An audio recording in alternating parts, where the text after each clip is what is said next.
Hello friends, जय हिंद। मैं Manisha Singh, advocate. हर सिक्के के दो पहलू होते हैं, एक सकारात्मक और एक नकारात्मक।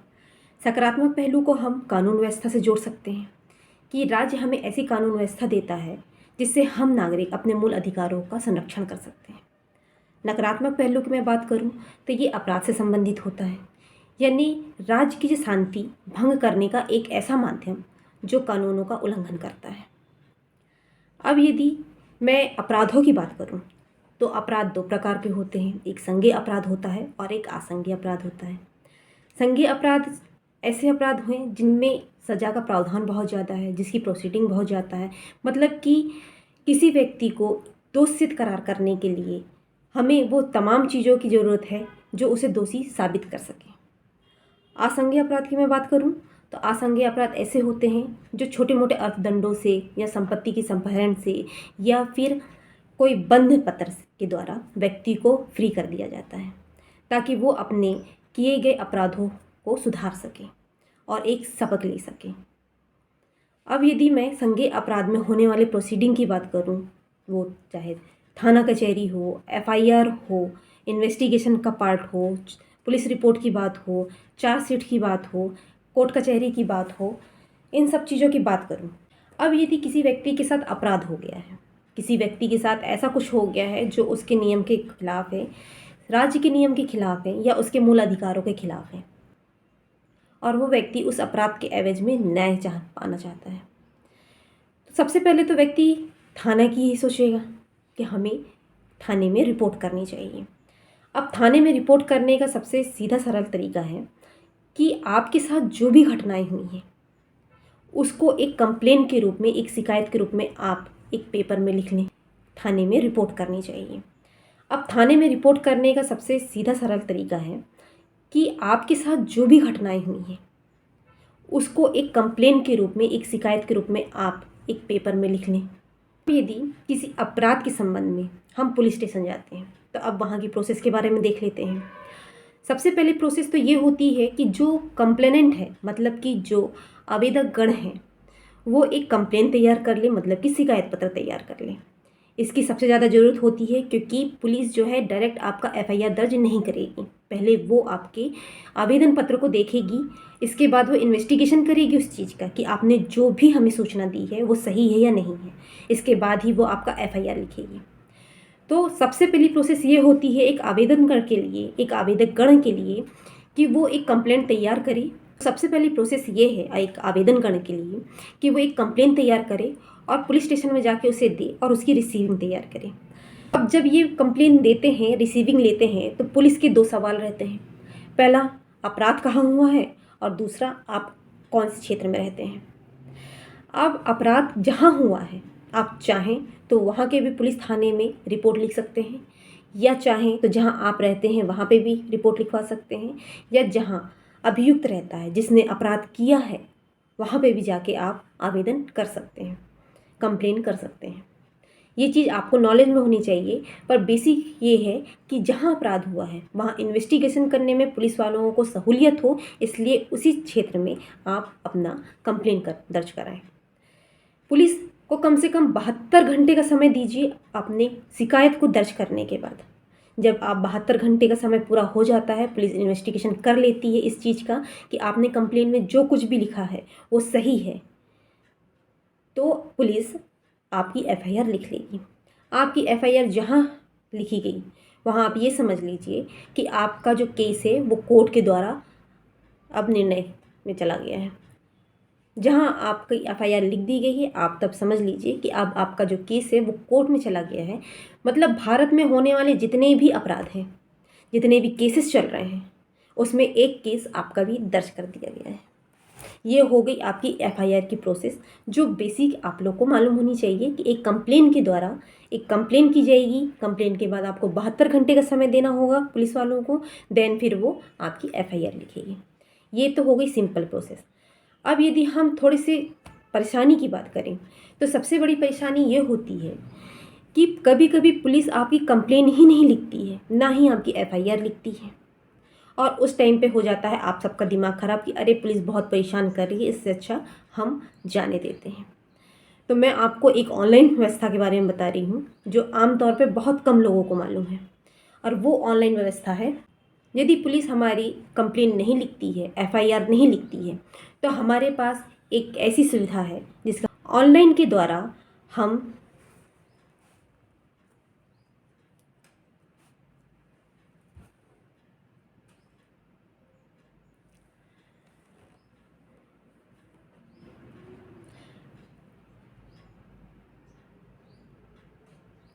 अब यदि मान लीजिए पुलिस ने आपकी कंप्लेन नहीं लिखी,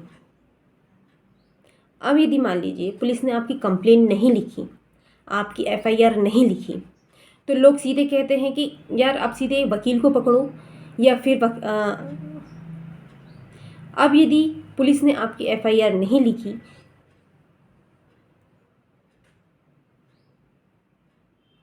अब यदि पुलिस ने आपकी कंप्लेन नहीं लिखी, एफआईआर नहीं लिखी, तो सबका कहना है कि या तो आप वकील के पास जाओ या तो फिर कोर्ट में जाओ।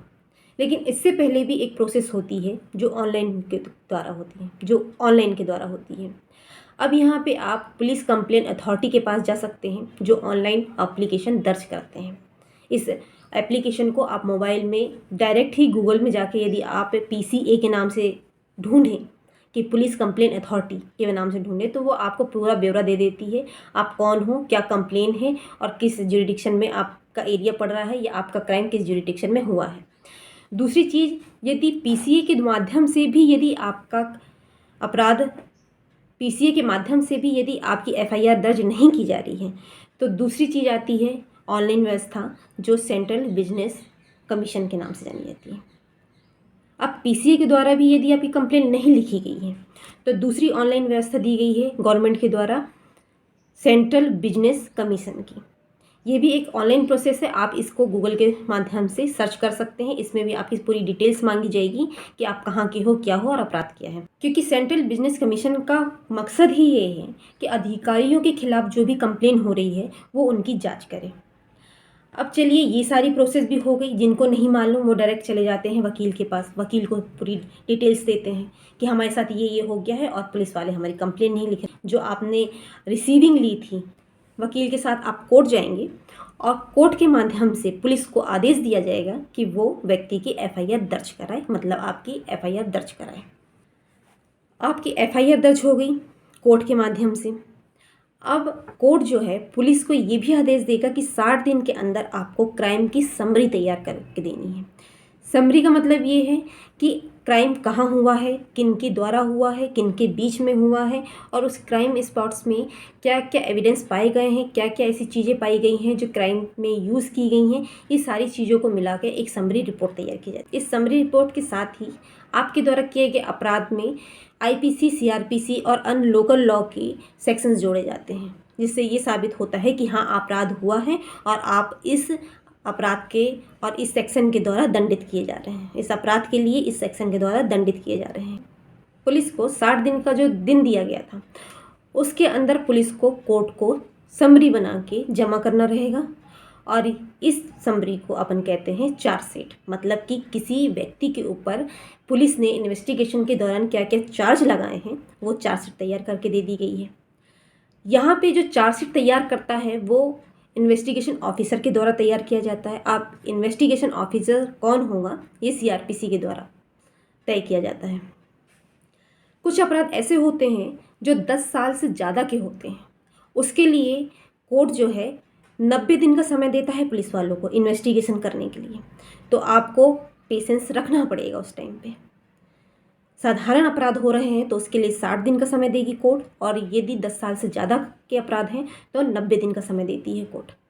इन्वेस्टिगेशन 90 दिन का समय देती है इन्वेस्टिगेशन, और 10 साल से ज़्यादा के जो अपराध होते हैं उसके लिए 90 दिन देती है कोर्ट। अब आपकी एफआईआर दर्ज हो गई, मतलब कि अब पुलिस रोल में आ गई है। रोल में आने का मतलब ये है कि जो अपराध हुए हैं उस अपराध से संबंधित जितने भी व्यक्ति हैं उनसे पुलिस पूछताछ करेगी, उन्हें बयान के लिए पुलिस स्टेशन बुलाएगी, पूछताछ के लिए पुलिस स्टेशन बुलाएगी, साक्षियों को पुलिस स्टेशन बुलाएगी। मतलब कि एक लंबी चौड़ी प्रोसेस ये भी शुरू हो गई, पर ये भी 60 दिन के अंदर ही होनी है। आपको एक खास चीज़ याद दिला दूँ मैं कि पुलिस जब अन्वेषण करेगी, मतलब इन्वेस्टिगेशन जब करेगी, तो वो आपके साथ मारपीट नहीं कर सकती, आपके साथ गाली गलौज नहीं कर सकती। बिना मतलब तो वो बिल्कुल भी नहीं कर सकती। हाँ, कुछ लोग ऐसे होते हैं जो पुलिस का सपोर्ट नहीं करते हैं, उस अपराध को जानने के लिए पुलिस का सहयोग नहीं करते हैं, पुलिस को बार बार परेशान करते हैं, झूठे बयान देते हैं और ये कहते हैं कि हमें कुछ नहीं मालूम। तो वहाँ पे पुलिस थोड़ी सी सख्ती दिखा देती है ताकि उनकी इन्वेस्टिगेशन का जो रास्ता है वो नॉर्मल रहे, इन्वेस्टिगेशन का जो रास्ता रहता है वो साधारण रहे, यानी कि वो ईजिली वे में इन्वेस्टिगेट कर सके। अब पुलिस जो है वो 3 प्रकार के लोगों को पकड़ती है। पहला तो वो जो क्राइम किए ही होते हैं, दूसरा वो जो किसी व्यक्ति को बिना मतलब के फंसा देते हैं और उनका नाम अपराधी की लिस्ट में डलवा देते हैं, और तीसरा व्यक्ति वो होता है जो शक के बुनियाद में पुलिस बुलाती है, जिस पे पुलिस को शक रहता है, उन व्यक्तियों को पुलिस पकड़ती है। अब कंडीशन कोई भी हो, चाहे वो अपराधी हो, बेवजह किसी व्यक्ति को फंसाया जा रहा है, या फिर पुलिस को शक है, चाहे कंडीशन कोई भी हो, पुलिस भी किसी व्यक्ति को एक रूल के आधार पर ही अपने थाने में बुला सकती है, गिरफ्तार कर सकती है, पूछताछ कर सकती है। पुलिस सबसे पहले तो अपनी ड्रेस में होनी चाहिए और साथ ही उसके नाम का बैच होना चाहिए। दूसरा, पुलिस के पास एक अरेस्ट वारंट होना चाहिए, एक मेमो बना होना चाहिए और उस मेमो में व्यक्ति का नाम, दिन, अपराध, उसका रीज़न कि क्यों उससे पूछताछ के लिए बुलाया जा रहा है या क्यों उसे गिरफ्तार किया जा रहा है, इन सब चीज़ों का डिटेल होना ज़रूरी है उस मेमो में। और उस मेमो में एक व्यक्ति के साइन होना बहुत ज़रूरी है, चाहे वो वकील ही क्यों ना हो, चाहे उस व्यक्ति के घर वाला ही क्यों ना हो। अब ये तो घर का मैटर हो गया कि यदि पुलिस घर में आती है तो ये मेमो लेके आएगी, ड्रेस में आएगी और हस्ताक्षर किए होना। अब यदि पुलिस आपको घर के बाहर से कहीं पकड़ती है और वो आपको पुलिस थाने लेके चली गई है, तो 12 घंटे के अंदर पुलिस को आपके घर में किसी व्यक्ति को सूचित करना जरूरी होता है। इन सारी प्रोसेस में पुलिस कहीं पे भी आप पे हाथ नहीं उठा सकती है और आपके साथ गाली गलौज नहीं कर सकती है। अब यदि पुलिस आपके साथ ऐसा करती भी है तो मैं आपको ये भी चीज़ बता दूं कि आप पुलिस के अगेंस्ट भी कंप्लेंट कर सकते हैं। जिस जगह पे आप पुलिस पे कंप्लेंट करेंगे वो या तो DIG की रैंक का होना चाहिए या फिर SHO स्टेशन हाउसिंग ऑफिसर होना चाहिए। जब आप किसी पुलिस वाले की जाति के आधार पर उस पर कंप्लेन करते हैं, जाति मतलब कि उसके द्वारा जो क्रुएल्टी दिखाई जा रही है, मारपीट और गाली दी जा रही है, उसके आधार पर यदि आप किसी पुलिस वाले की कंप्लेन करते हैं तो आप तुरंत कंप्लेंट ना करें जब आपका इन्वेस्टिगेशन हो रहा है। उस टाइम पे आपको कंप्लेंट करने की ज़रूरत बिल्कुल भी नहीं है, वरना आपके ऊपर एक्स्ट्रा चार्जेस लग सकते हैं। आप जब इन्वेस्टिगेशन उनकी ख़त्म हो जा रही है, आप कोर्ट के पास जा रहे हैं, तो आप कोर्ट से शिकायत कर सकते हैं या फिर एक ऑनलाइन आवेदन दे सकते हैं या फिर आप स्पीड पोस्ट से आवेदन दे सकते हैं कि इस पुलिस ऑफिसर के द्वारा मेरे ऊपर जाति की गई है, मेरे ऊपर ऐसी क्रूरता की गई है जो अमानवीय थी, जो पूछताछ के दौरान की गई थी। अब यदि आपने किसी पुलिस वाले की इस तरीके से कंप्लेन कर दी तो आप यकीन मानिए पुलिस वाले आप पे हाथ तो छोड़ना दूर, आपके घर में आके आपका हालचाल पूछ के जाएंगे। लेकिन हाँ, जो आपने कंप्लेन की है वो वाजिब होनी चाहिए। मतलब ये कि आपने पुलिस का पूरा सहयोग दिया था इन्वेस्टिगेशन में, आपने पुलिस के हर सवालों का जवाब सही सही दिया था, उन्हें हर साक्ष्य, उन्हें हर सबूत आपने सही सही बताए थे। इसके बाद भी पुलिस ने आपसे जाति की है, तभी आप कंप्लेन कर सकते हैं। हाँ, यदि आपने पुलिस वालों का साथ नहीं दिया उनके इन्वेस्टिगेशन में या उनकी पूछताछ में उनका साथ नहीं दिया तो फिर पुलिस वाले अपने रोल में ही रहेंगे, फिर इसके लिए आप कंप्लेन नहीं कर सकते हैं। अब यदि पुलिस वालों ने आपको घर से अरेस्ट कर लिया है या कहीं बाहर से अरेस्ट कर लिया है तो वो 24 घंटे से ज़्यादा आपको अरेस्ट करके नहीं रख सकती है। और यदि उसे 24 घंटे से ज़्यादा आपको अरेस्ट करके रखना है तो पुलिस वाले कोर्ट में एप्लीकेशन के द्वारा परमिशन ग्रांट करवाएंगी कि हमें एविडेंस जो है कलेक्ट करने हैं, हमें पर्याप्त एविडेंस नहीं मिले हैं, इसके कारण से व्यक्ति को हमें और अधिक समय के लिए गिरफ्त में रखना पड़ेगा। कोर्ट परमिशन भी देगी पर कोर्ट सिर्फ 14 दिन की परमिशन देगी और ये 14 दिन जो रहेंगे वो 2-2, 3-3 दिन के अंतराल के समय रहते हैं। यानी आपको कंटिन्यूसली 14 दिन के लिए बंद नहीं किया जाएगा। जब ज़रूरत होगी तभी वो पुलिस वाले आपको अरेस्ट करके दोबारा लेके आएंगे पूछताछ के लिए और फिर वो आपको छोड़ देंगे। कंटिन्यूसली आप 14 दिन के लिए गिरफ्त में नहीं रह सकते। अब मैं यदि कस्टडी की बात करूं तो कस्टडी 2 प्रकार की होती है, एक पुलिस कस्टडी होती है और एक जुडिशली कस्टडी होती है। पुलिस कस्टडी तो अब तक आप समझ ही चुके होंगे कि पुलिस को जब इन्वेस्टिगेशन करना होता है या पुलिस को प्रूफ कलेक्ट करना होता है तो उस दौरान जो आप पुलिस के द्वारा बंदी बनाए गए हैं वो पुलिस कस्टडी में आ गए। अब यदि मैं जुडिशली कस्टडी की बात करूं तो जो मजिस्ट्रेट की निगरानी में जो व्यक्ति रहते हैं, यदि मैं जुडिशली कस्टडी की बात करूं तो जो व्यक्ति मजिस्ट्रेट की निगरानी में रहते हैं वो जुडिशियल कस्टडी में आ गए हैं।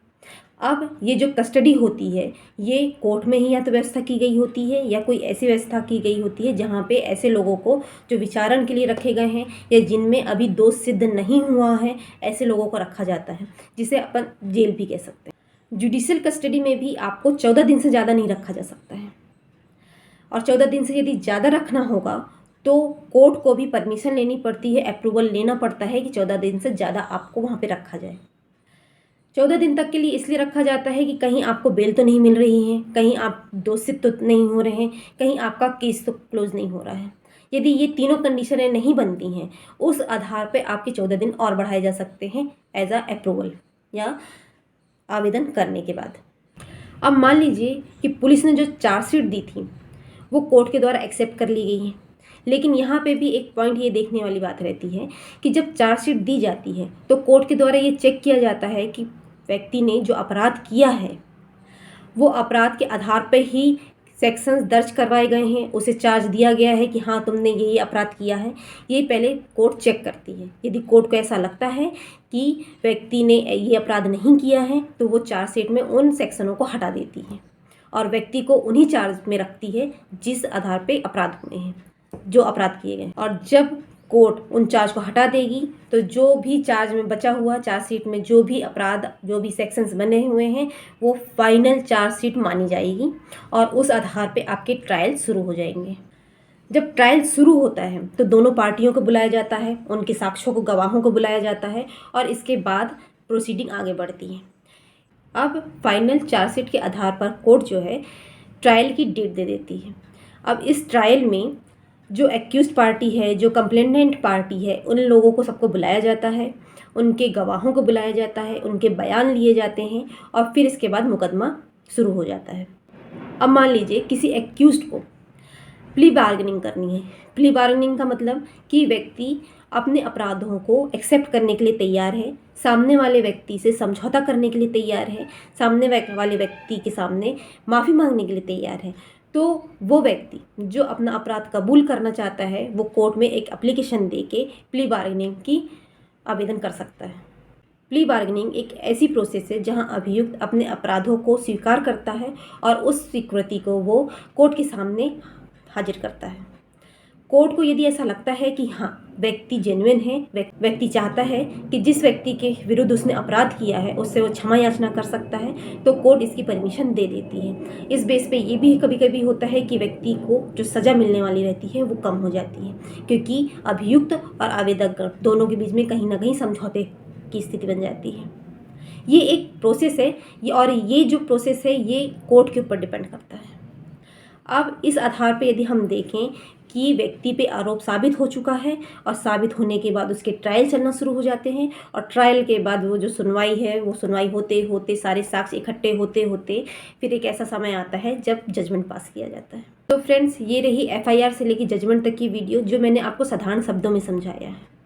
ये सारी प्रोसेस जहाँ FIR होना है, इन्वेस्टिगेशन होना है, यदि पुलिस वालों के द्वारा आपके शिकायतों को दर्ज नहीं किया जा रहा है और आप कोर्ट की मदद लेते हैं, वकील की मदद लेते हैं और इसके बाद जब आप पे मदद ले रहे हैं, इसके बाद पुलिस के जो 60 दिन के काम हैं, जो 90 दिन के काम हैं और कोर्ट के द्वारा जो आपको ट्रायल होना है, गवाह आने वाले हैं, आपके साक्ष्य आने वाले हैं, ये सारी प्रोसेस सेक्शन के थ्रू होती हैं जो IPC, CRPC, एविडेंस और लोकल लॉ के आधार पर होती हैं। ये तो मैंने आपको साधारण शब्दों में ये बताया है कि एक FIR से लेके जजमेंट तक का सफ़र कैसा होता है। ये सारी प्रोसेस कहीं ना कहीं सेक्शंस के थ्रू होती हैं, चाहे वो IPC ले लीजिए, CRPC ले लीजिए, एविडेंस ले लीजिए या लोकल लॉ ले लीजिए। इन सारे सेक्शनों के आधार पे कोर्ट में प्रोसीडिंग होती है। इस वीडियो में मैंने तो बिना सेक्शंस के आपको सारी प्रोसीडिंग बताई है और अगली वीडियो में यही प्रोसीडिंग में सेक्शंस के थ्रू बताऊँगी, तो प्लीज़ उसे देखना मत भूलिएगा, शेयर करना मत भूलिएगा और कमेंट्स करना तो बिल्कुल भी मत भूलिएगा प्लीज़। Thank you.